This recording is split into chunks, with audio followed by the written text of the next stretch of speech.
ভাবতে পারেন, ক্ষমতায় থাকার সময়ই প্রধানমন্ত্রী শেখ হাসিনাকে চ্যালেঞ্জ জানানোর মতো নেতা নিজ দলেই ছিল।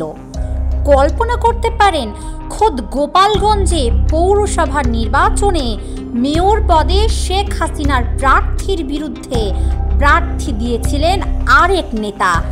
সারা দেশে যখন শেখ হাসিনার চেয়ে বড় ও শক্তিশালী কেউ ছিল না, তখন গোপালগঞ্জে তার চেয়েও শক্তিশালী আরেকজন। বলছি শেখ ফজলুল করিম সেলিমের কথা। গোপালগঞ্জ পৌরসভার বিগত নির্বাচনে শেখ হাসিনার পছন্দের মেয়র প্রার্থীর বিরুদ্ধে আরেকজনকে প্রার্থী করেছিলেন শেখ সেলিম। যদিও শেষ পর্যন্ত শেখ হাসিনার পছন্দের প্রার্থী জয়ী হয়েছে, তবে এর জন্য কাঠখড় পোড়াতে হয়েছে অনেক, এমনকি প্রশাসনকেও ব্যবহার করতে হয়েছে। শেখ হাসিনা 1981 সালে দেশে ফিরে সরাসরি আওয়ামী লীগের রাজনীতি শুরু করার আগে থেকেই রাজনীতির মাঠে সক্রিয় শেখ সেলিম ছিলেন যুবলীগের চেয়ারম্যান। গোপালগঞ্জের রাজনীতিতে শেখ হাসিনার অনেক আগেই নিজের অবস্থান পাকাপোক্ত করে রেখেছিলেন শেখ সেলিম।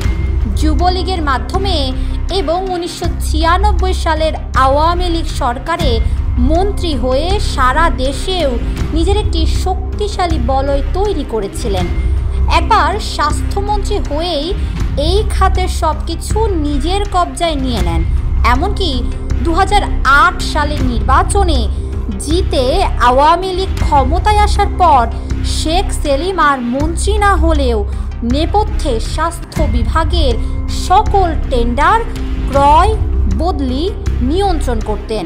শুধু তাই নয়, যুবলীগে নিজের অনুগত নেতাদের মাধ্যমে রাজধানীর অপরাধ জগতেও ছিল শেখ সেলিমের হাত, এমনটাই জানিয়েছেন তার ঘনিষ্ঠরা।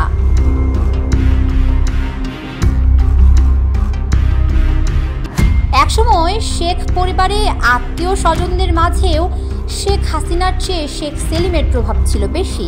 এই পরিবারের ঘনিষ্ঠদের সূত্রে জানা গেছে, শেখ হাসিনার বিপরীতে শেখ রেহানাকে ক্ষমতার বিকল্প হিসাবে দাঁড় করাতে নেপথ্যে কাজ করেছিলেন শেখ সেলিম।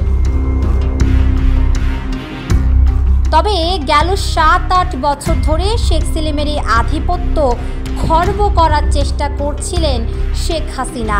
এই চেষ্টার অংশ হিসাবে ক্যাসিনো কাণ্ডের জের টেনে যুবলীগের চেয়ারম্যান ওমর ফারুক চৌধুরীকে ছেঁটে ফেলেন তিনি।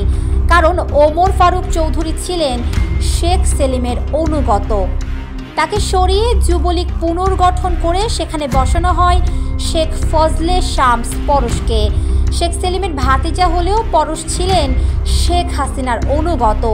এ যেন ছিল শেখ হাসিনা ও শেখ সেলিমের রাজপ্রাসাদের ক্ষমতার দ্বন্দ্ব। তাদের রাজ্য ছিল আওয়ামী লীগ এবং এর বিভিন্ন অঙ্গ ও সহযোগী সংগঠন। এই রাজ্যে আধিপত্য আর নিয়ন্ত্রণ প্রতিষ্ঠায় শেখ হাসিনাকে চ্যালেঞ্জ জানাতেন শেখ সেলিম।